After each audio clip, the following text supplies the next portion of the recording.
देश मेरा जल रहा है, आग लगी है सीने में, हुक्मरां सब व्यस्त हैं खून गरीब का पीने में। तो राम मंदिर या बाबरी का पक्ष नहीं मैं लाई हूं, घायल भारत चीख रहा है, चीख सुनाने आई हूं। परम आदरणीय सभापति महोदय, मंचासीन निर्णायक मंडल समिति एवं उपस्थित मेरे प्यारे साथियों, मैं आरक्षी खुशबू चौहान केंद्रीय रिजर्व पुलिस बल आज सदन की राय से असहमत होते हुए वक्ता विपक्ष में अपने विचार प्रस्तुत करूंगी।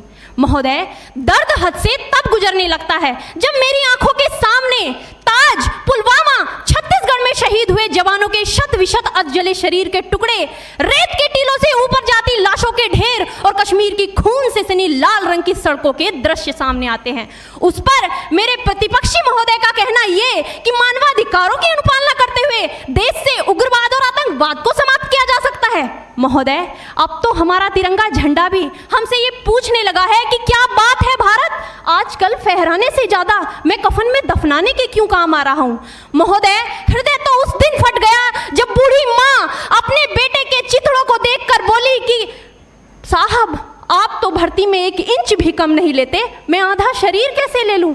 महोदय, आज इन मानवाधिकारों के कारण इन आतंकियों के बंगलों की आकाओं की नाकफनी हंसती है और शहीद हुए हमारे जवानों के आंगन की तुलसी रोती है। जब एक शहीद हुए जवान की विधवा की वेदना चीख चीख कर ये कहती है कि प्यार भी भरपूर गया, मांग का सिंदूर गया, नन्हे नौनिहालों की लंगोटियां चली गई, छोटी छोटी बेटियों की चोटियां चली गई और आपके लिए तो एक आदमी मरा है साहब, मेरे घर की तो रोटियां ही चली गई।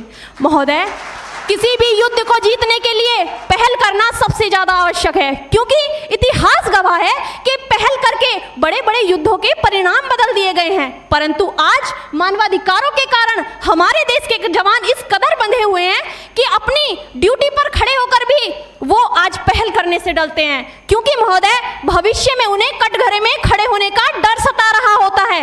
वो ये जानते हैं कि चाहे एक उग्रवादी की राइफल से निकलने वाली गोली को ये तय करना पड़े या ना पड़े कि वो किसे लगेगी, लेकिन हमारी राइफल से निकलने वाली हर गोली को ये निर्णय लेना पड़ता है कि चाहे वो किसी निर्दोष को लगे, दोषी को लगे या ना लगे, परंतु किसी निर्दोष को नहीं लगनी चाहिए। यदि ऐसा हुआ तो ना तो ये समाज हमें छोड़ेगा, ना ही तिल का ताड़ बनाने वाली ये मीडिया हमें छोड़ेगी। और महोदय, मानवाधिकार के तले किसी जवान को दबाकर युद्ध के मैदान में छोड़ देना कोई वीरता नहीं, एक आत्महत्या है। क्योंकि महोदय, फूल को श्रृंगार दो ये मुमकिन नहीं और एक वीर को झनकार दो ये मुमकिन नहीं। जो हाथ बांध दे सेना के, ऐसे मानवाधिकार का पालन संभव नहीं।